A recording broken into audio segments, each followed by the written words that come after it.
Now let's add some concrete barrier to close the shape of the parking. In the mesh around span, click on the plus sign to add a new slot and call it concrete barrier. And scroll down to mesh BP fields and add a new slot. Select our concrete barrier and add it here.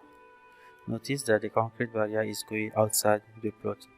If you place a mesh in the level, you can see that the pivot is in the center of the mesh. The pivot must be in the beginning of the mesh. Now we need to offset it by the half. Select our plot and go to mesh BP offset and set the offset X to minus. Now we see that we have our concrete in the right position.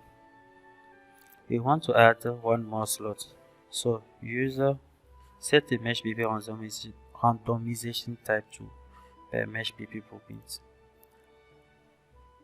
and come to mesh BP field and click on the plus sign to add a new field. So we want to use this backing metal. We don't want it to add it on the same weight, so we come to mesh BP proportion and set it to 0.2.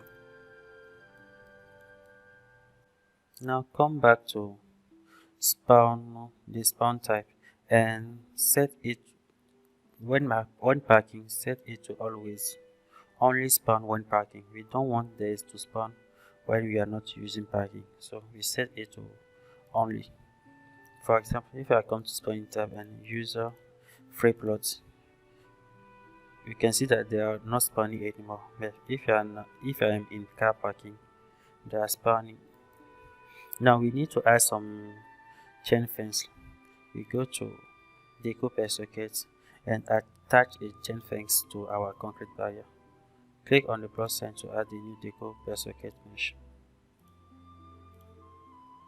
Expand it and set the socket name as fence. And open the static mesh editor for the concrete barrier. Add a socket fence and position your socket here. When you are done it, come to the deco mesh and click on the plus sign to add a new slot and set our fence mesh here. Notice that we want it to spawn for every concrete barrier, so we'll increase the presence probability to 1.